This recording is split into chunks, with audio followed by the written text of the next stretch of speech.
শুভ বিকেল বলেই শুরু করলাম ভিডিওটা, কারণ অবশ্য বিকেলের দুপুর আর বিকেলের মাঝখানেই চলছে। আর আমরা এই যে রেডি হয়ে নিয়েছি। আজকের আউটফিটটা কিন্তু একদম নতুন, আমি ফার্স্ট করলাম আজকে। এটা আমি বার্থডেতে গিফট পেয়েছিলাম। তো অনেকে যারা আমার পুরোনো ভিডিও দেখো আমার চ্যানেলে তারা অবশ্যই দেখে থাকবে। তো আজকের মন্তব্য মানে যাওয়ার মন্তব্য রয়েছে দিদির বাড়িতে, সেই খানাকুলেই। তো ওখানে রয়েছে কালী পুজোর নিমন্ত্রণ, আর এখানেও এই বাড়িতে মানে তারকেশ্বরের বাড়িতেও রয়েছে কালী পুজো বারোয়ারি, কিন্তু কিছু করার নেই, বেরাতেই হচ্ছে। বাপি বাড়িতেই থাকছে, মা আমি বর তিনজন মিলে বেরোচ্ছি। পুরো রেডি হয়ে নিয়েছি, যে তোমাদের দাদাভাই ব্যাগটা নিয়ে বেরোচ্ছে, ওদিকে মা বেরিয়ে গেছে। তো সুমনা চ্যানেলকে ওয়েলকাম জানাই, ফার্স্টেই বলতে একদম মানে ভুলে গেছি। তো সবাই কেমন আছো অবশ্যই জানিও, আমি তো ভালোই আছি। চলো তারপর দেখা হচ্ছে রাস্তায় বেরিয়ে। আমাদের বাড়ির পুটু পুটু মা পুটুকে চুমু খাচ্ছে। ঠিক আছে, থাক থাক থাক। পুটু খেলা করছে এখানে, পুটু খেলা করছে। টাটা টাটা, মাকে টাটা বলছে, মাকে টাটা করছে। দেখতে দেখতে মানে একদম বাড়ির সামনে চলে এসেছে। আমাদের বাড়ির কাছে ঢুকছি বলা চলে, সেই আগের কাছে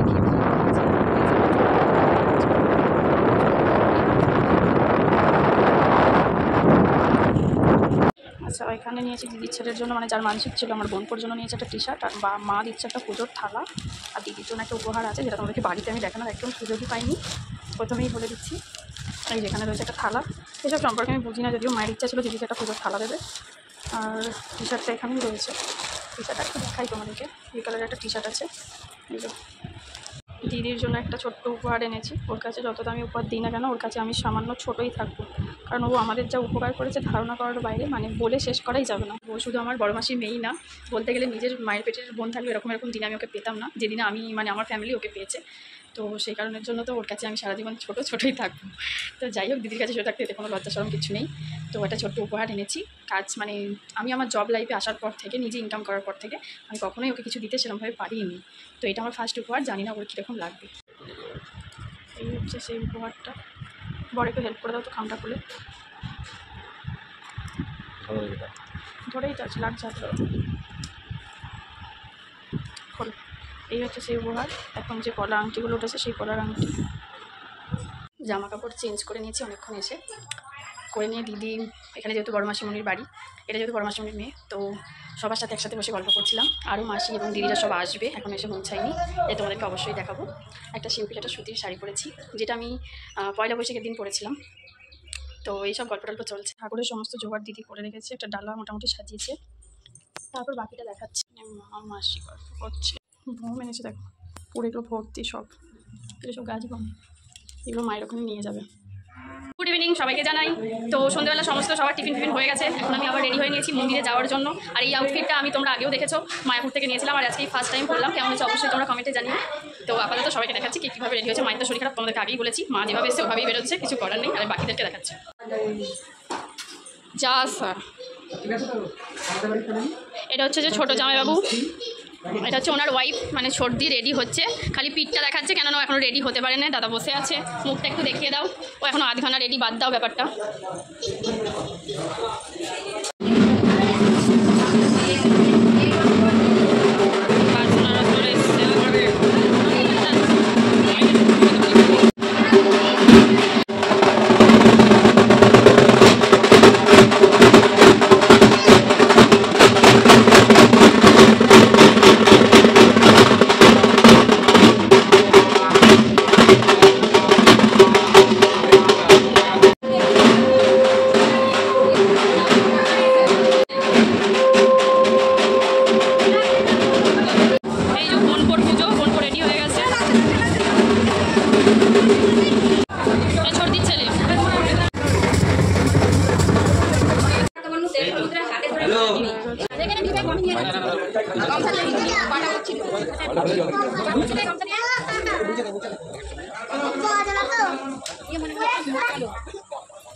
জানাই। ফার্স্টে চা খাওয়া হয়ে গেছে, সেটা তোমাদেরকে শেয়ার করতে পারিনি কারণ অনেকটা কালকে রাত জায়গা। তোমাদের দাদাভাই তো সকালেই এসছে, তো এখন সকাল সকাল তরকারি মুড়ি বসে গেছি, সেটাই তোমাদের সাথে এখন আমি শেয়ার করছি।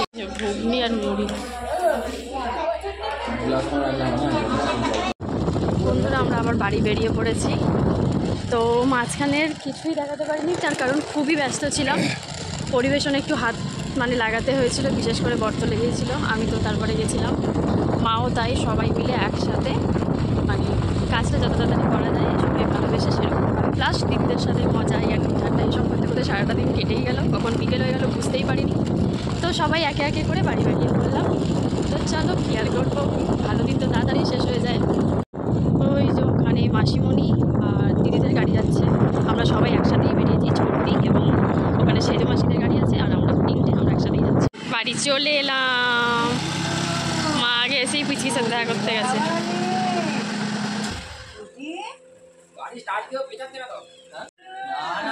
বাড়ি পৌঁছে গেছি।